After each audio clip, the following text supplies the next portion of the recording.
ሰላም ተነስተልን ውድ ተመልካቾቻችን ለዛሬ ለውይይት የመረጥነው ርዕስ እንግዲህ የማህበራዊ ሚዲያን ይመለከታል። ማህበራዊ ሚዲያ እንግዲህ እንደምትሰሙት እንደምንሰማው ብዙ ሰዎች እየተነጋገሩበት ይገኛል። የሶሻል ሚዲያ ማዕቀብ መደረግ አለበት የሚሉ አንዳንድ ግለሰቦች አሉ። በተቃራኒው ደግሞ አይደለም ማዕቀብ ከተደረገበት ሐሳብን በነፃነት ለመግለጽ ይጋፋልና ማዕቀብ መደረግ የለበትም የሚሉ ሌሎች ሰዎች አሉ። እኛም ይህንን ርዕሰ ጉዳይ አንስተን ዛሬ እዚህ ስቱዲዮ ለመወያየት ሁለት እንግዶችን ጋብዘናል። እንግዶቼ ስማቸውን አስተዋውቀው ወደ ዕለቱ ርዕሰ ጉዳይ ከመግባታችን በፊት የተወደዳችሁ ተመልካቾቻችን ይህንን ፕሮግራም ላይክ፣ ሼር፣ ሰብስክራይብ ማድረጋችሁን አትርሱ። እንዲሁ ፕሮግራማችን እንደተወደደ እንዲቀጥል የተለመደው ትብብራችሁ አይሌን እንላለን። እሺ እንግዶቼ ስማችሁን ለተመልካቾች አስተዋውቁና ወደ ዕለቱ የውይይት ርዕስ እንግባ። ከኔ ልጀምር ይቻላል? እሺ አመሰግናለሁ አለማየሁ። እኔ አበባው ደመቀ እባላለሁ፣ መምህር ነኝ። እንግዲህ ሶሻል ሚዲያ ተደራሽነቱ ልጓም ያስፈልገዋል፣ ሃይባይ ያስፈልገዋል ከሚሉት ወገኖች ዋነኛው ነኝ። እሺ አቶ ደመቀ። አለማየሁ። አቤት። ደመቀ አባቴ ነው፣ እኔ አበባው ነው። ይቅርታ አቶ አበባው። እሺ በጣም አመሰግናለሁ። ሁለተኛ እንግዳዬ እርሶም አልበል? አመሰግናለሁ። ሮዛ እባላለሁ፣ አክቲቪስት ነኝ። አክቲቪስት። ኦኬ። እሺ ሮዛ። አቤት። አክቲቪስትነትን የት ነው የተማርሽው? አክቲቪስትነትን የት ተምረሽው ነው? እንዴ ማለት መናገር እኮ አይጠበቅብኝም። እሺ ወይዘሪት ልበል? ወይዘሮ? ወይዘሪት በለኝ። ወይዘሪት ሮዛ። እሺ በተነሳው ሐሳብ ላይ ምን ይላሉ እርሶ? እኔ የተነሳውን ሐሳብ በጣም እቃወማለሁ። ማለት ሶሻል ሚዲያን ያለ ገደብ መጠቀም አለብን። ምንም ያመጣብንም የጎንዮሽ ጉዳት የለም። እኔ ለምን እገዳው እንዳስፈለገ ራሱ አልገባኝም። ማለት ያለ ገደብ መጠቀም አለብን ሲሉ ልክ አሁን እንደምንጠቀመው ሶሻል ሚዲያችንን ያለ ገደብ በመጠቀም ሐሳባችንን በነፃነት ለህዝቡ መግለጽ አለብን እኮ። ገብቶኛል። ልክ አሁን እንደምንጠቀመው ሲሉ ምን ማለት ነው?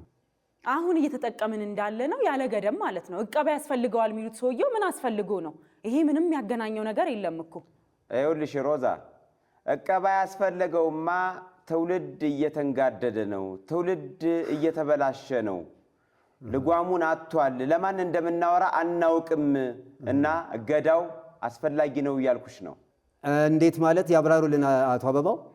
እንዴት ማለትማ አለማየሁ፣ ሶሻል ሚዲያ ላይ ውሸት በዛ።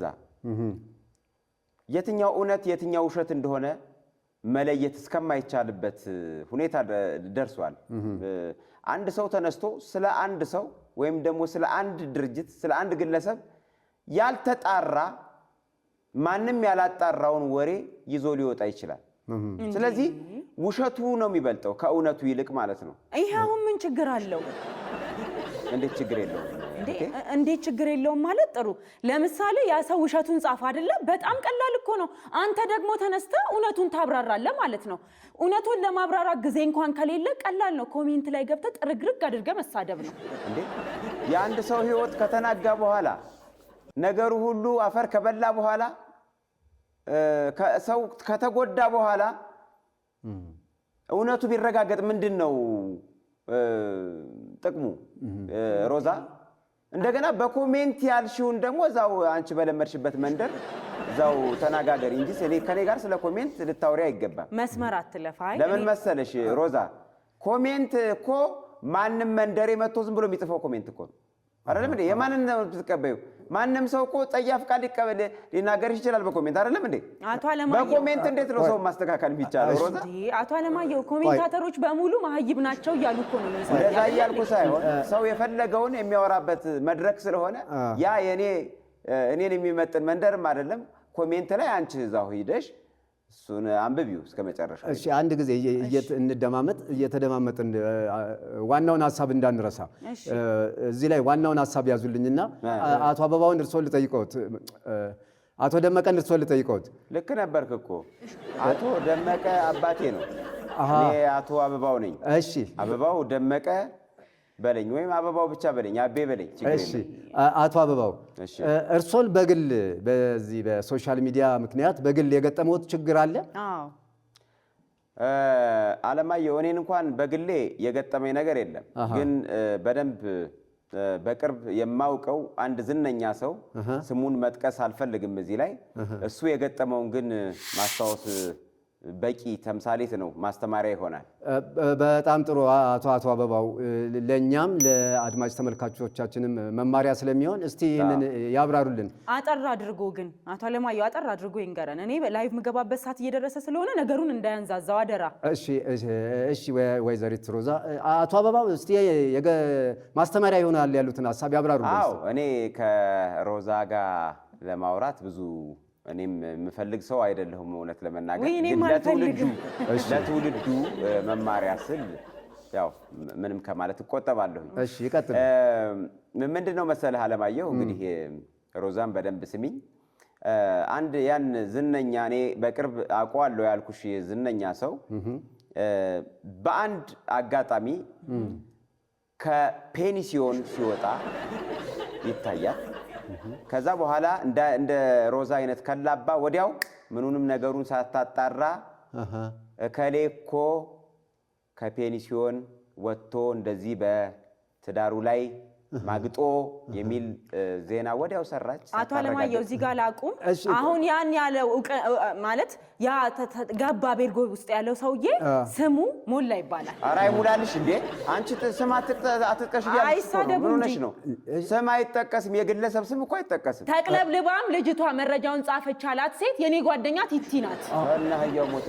አንቺ ምን ሆነሽ ነው? እንደዚህ እኮ አይደረግም። ይኸውልሽ ሶሻል ሚዲያ ልጓም ወሰን ያስፈልገዋል ማለት ለአንቺም ጭምር ነው። እንደውም አንቺ ነሽ ማሳያ። አንቺን 2 ወር ዘብጥያ ማስተማር ዘብጥያ ወርዶ የምታወሪውና ማታወሪውን ነገር እኮ መለየት አለብሽ ሮዛ። የሚወራና የማይወራ ለማህበረሰቡ የሚወራና የማይወራ ነገር አለ። ቪው ይሄን ያህል ሰው አየኝ፣ ይሄን ያህል ሚሊዮን ተከታይ አይሰራም።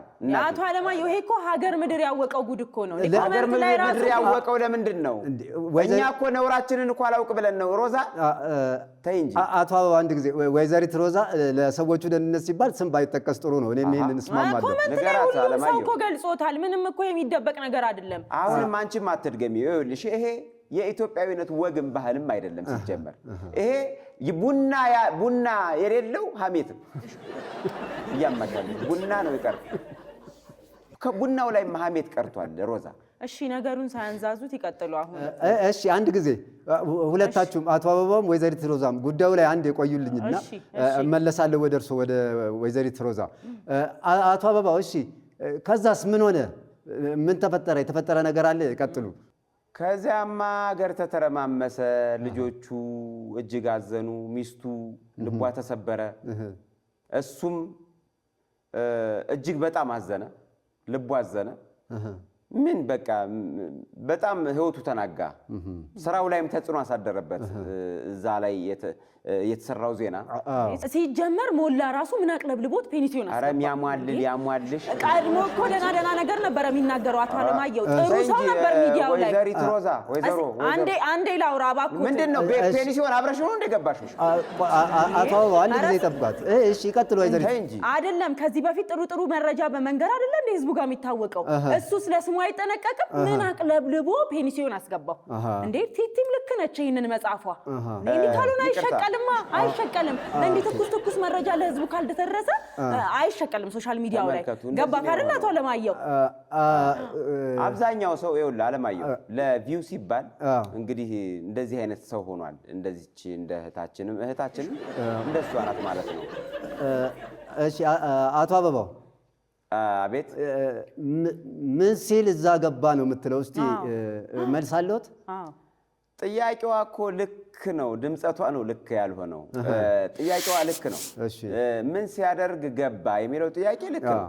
ነገር ግን እነሱ ፈጥነው ተካልበው ከመቸክቸካቸው በፊት እሱ መጠየቅ ነበረበት። እንዴ አልገባሁትም አቶ አለማየሁ። እንዴ እሷ እኮ ነግራኛለች። የተቀባው ሽቶ ራሱ ይገርም ነበር፣ ይለይ ነበር አለች። እንደዛ አይነት ሽቶ ተቀብቶ ፔኒሲዮን ውስጥ የተገኘን ሰው እንዲያደረገ ብሎ ላለመጻፍ ምን ምክንያት ይኖራል? የማይሆን ነገር እኮ ነው የሚከራከሩት። ሽቶውን ትቶ መግባት ነበረበት። አቶ አበባው ምን ሊያደርግ ነው የገባው ነው የሚል ጥያቄ ነው ያነሱት። ዋናው ነገር እሱ ነው። አዎ አለማየሁ እሱን ያብራሩልን። ምን ሊሰራ ነው የገባው?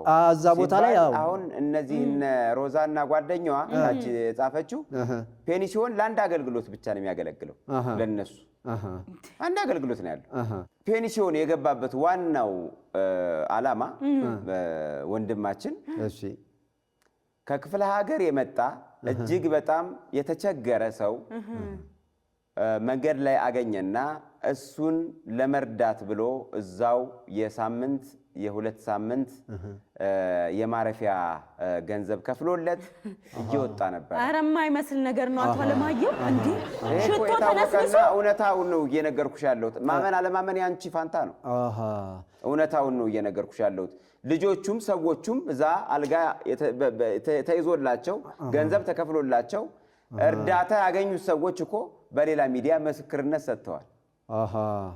ስለዚህ ሰውዬው በቦታው የተገኘው ከክፍለ ሀገር የመጣ እንግዳውን አልጋ ለማስያዝ እንጂ ለሌላ ተግባር አይደለም ነው የሚሉት። ትክክል። እሱ ማይመስል ነገር ነው። ተከፍሏቸውም ሊሆን ይችላል። እነዛ ሰዎች ገና ለገና ይሄ የተነገረው ነገር ውሸት ነው ለማስባል ነው እንጂ እንደዛ ሽቶ ተነስንሶ በዛ በጠራራ ፀሐይ የማይመስል ነገር ነው። ሽቶ ተነስንሶ እኮ ፔኒሲዮን አይደለም ሊሄድ ያሰበው። በእግረ መንገዱ ወደ ሌላ ስራ እየሄደ ሰዎቹን ረድቶ ወጣ። ይሄን ሰውዬ ምን አድርግ ነው የምትይው? ይሁንልዎት። እሺ ይሁንልዎት። በቃ ተውኩት እኔ። እሺ ወይዘሪት ሮዛ እርስዎ ሊናገሩት ወይም ሊሉት የፈለጉት ሐሳብ በትክክል እረዳዋለሁ፣ ይገባኛል። ግን ምንድነው ይሄም ጉዳይ ሆኖ የዚህ ሰውዬ ህይወትስ አያሳስቦትም? ኦፍ ኮርስ ያሳስበኛል። እንዴት አያሳስበኝም? እሱም እኮ መገኘት ያለበትን ቦታ አለመገኘቱ ነው ብያለሁ ቅድም አይደለ ያጻፈው። ከገባስ ለእርዳታ ከገባ በኋላ ደግሞ እሱስ ቶሎ ፍጥን ብሎ እሷ ከመፖሰቷ በፊት ሰዎች ልረዳ ፔኒሲዮን ገብቻለሁ እርዳታዬን እዩልኝ ብሎ ቶሎ ፈጥኖ አይፖስትም ነበር? ለዚህ ሁሉ ከመዳረጉ በፊት ጊዜ ሶሻል ሚዲያ ነው። ገባክ አይደለ አቶ አለማየሁ? አሁን ከተደረገ በኋላ ማስተባበል ምንም አይሰራም። የመሽቀዳደም ነው ነገሩ። ያንቺ አባባል እየገባኝ ነው። እና መጠዳጃ ገብተን ስንወጣ መፖሰት አለብን እያልሽ ነው? መሽቀዳደም ነው ጊዜው። የመሽቀዳደም ነው ጊዜው።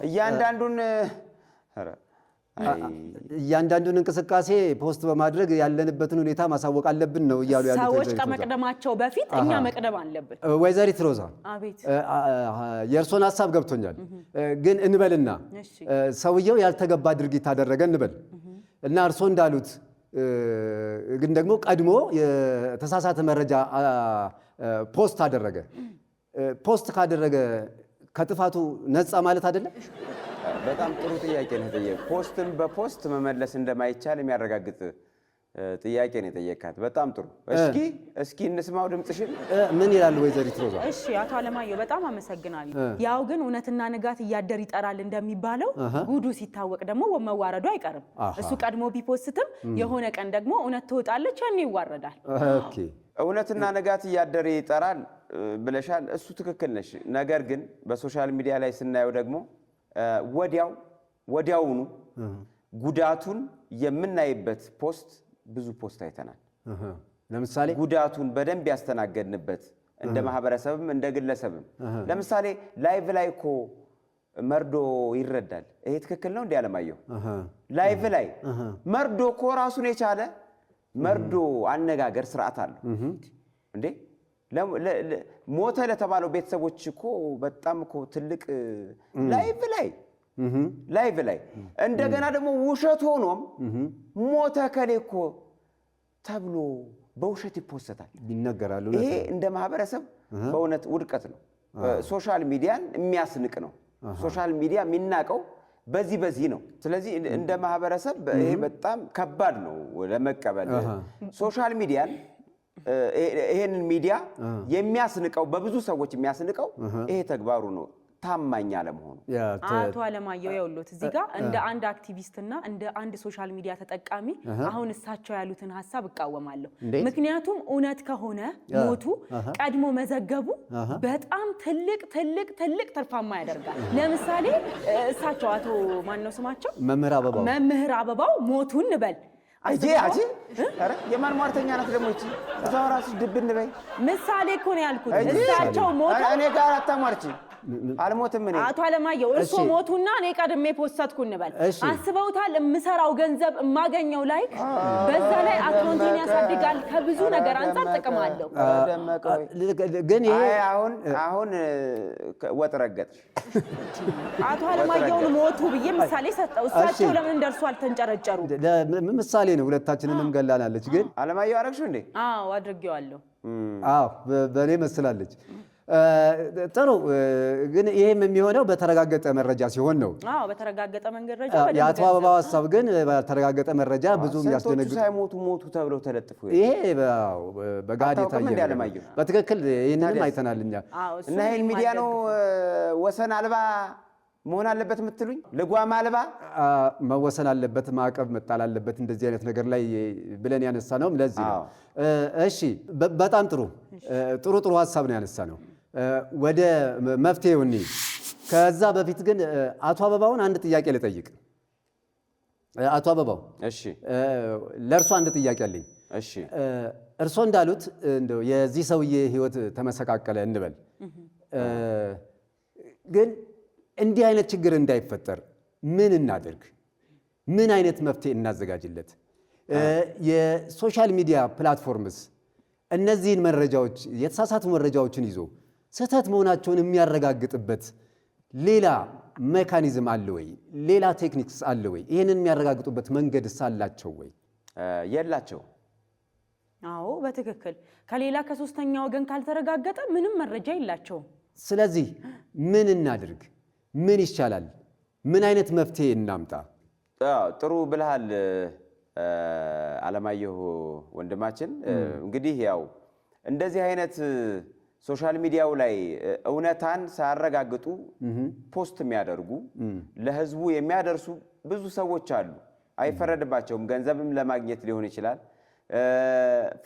ተከታዮችንም ለማፍራት ነው እና እነሱን መገደብ አይቻልም። ነገር ግን በቶሎ ለተመልካች አሳውቆ የማይፈርድልን ከሆነ አድማጭ ተመልካቹ አመዛዝኖ ራሱ እንዲፈርድ ማስተማር ነው ያለብን ብዬ ነው የማስበው። አድማጭ ተመልካቹ በራሱ ለፍርድ ሳይቸኩል አመዛዝኖ ይሄ ውሸት ሊሆን ይችላል፣ ይሄ ደግሞ ብሎ በራሱ ህገ ልቦና ማመዛዘን እንዲችል ማለማመድ ነው የሚሻለው ብዬ አስባለሁ። ስለዚህ አቶ አበባው ያነሱት ሀሳብ ምንድነው? በሶሻል ሚዲያ ላይ የሚለቀቁ ማናቸውንም መረጃዎች አድማጭ ተመልካቹ ራሱ በደንብ አብጠርጥሮና አገናዝቦ ግራቀኝ ተመልክቶ ውሳኔ እንዲሰጥ ተመልካቹ መተው ነው እያሉኝ ነው። እውነት ነው። ወይዘሪት ሮዛስ ምን ይላሉ በዚህ ሀሳብ ላይ? እኔም እስማማለሁ በሐሳቡ። ነገር ግን ገና ለገና ማህበረሰባችን እስኪነቃ ንቃት እስኪኖረው ተብሎ መከልከሉ ተገቢ አይደለም። ተገቢ አይደለም። በጣም ጥሩ። እንግዲህ አድማጭ ተመልካቾቻችን በሁለቱም እንግዶች በኩል የተነሱትን ሀሳብ አዳምጣችኋል። ዛሬ ያነሳነው ርዕሰ ጉዳይ እንግዲህ አስተማሪ መሆኑ አይካደም። እኛም ይህንኑ ጉዳይ ያነሳነው ለዚሁ ነው። ይሄ ደግሞ የኛ ብቻ ሳይሆን የሁሉም አድማጭ ተመልካች ሐሳብና ስሜት ስለሚሆን ሁሉም ተመልካች በየቤቱ ይህንን ርዕሰ ጉዳይ እንዲወያዩበት እንጋብዝና ውይይታችንን እናገባድ። የተወደዳችሁ አድማጭ ተመልካቾቻችን እንግዲህ ሶሻል ሚዲያ በተወሰነ መልኩ ቁጥጥር ያስፈልገዋል አያስፈልገውም? በተወሰነ መልኩስ እቀባ ያስፈልገዋል አያስፈልገውም? ወይስ ደግሞ እንደዚሁ ያለ ገደብ በነፃነት ሐሳብን እንዲገልጹበት እንደዚሁ ክፍት ሆኖ መለቀቅ አለበት የሚለውን ሐሳብ አንስተናል። እናንተ ምን መደረግ አለበት ትላላችሁ? ሁላችሁም በየቤታችሁ በዚህ ጉዳይ ላይ ተወያዩበት። ሳምንት በሌሎች እንግዶችና በሌሎች ርዕስ እስከምንገናኝ ሰላም ሁሉ ይብዛላችሁ፣ ሰላም ለእናንተ ይሁን እያል እስከ ሳምንት መልካም ሳምንት። የፕሮግራሙ መሪ እኔ አሌክሳንደር፣ ፕሮግራሜ ደግሞ ፍሬ ነገር ነው። አለማየሁ አቤት። አቶ ጥሩ ትምህርት አግኝታ የዛሬ ቀጣዩን ውይይት እንደምናደርግ እርግጠኛ ነኝ፣ ተስፋ አደርጋለሁ። እኔ በጣም ቸኩላለሁ፣ ላይቭ መግቢያ ሰዓት ይደርሳል። እንግዲህ ተመልካቾቻችን እሷም ወደ ላይቭ እየገባች ነው። እኛም እንሰነባበታችሁ። ቻው ባይ ባይ።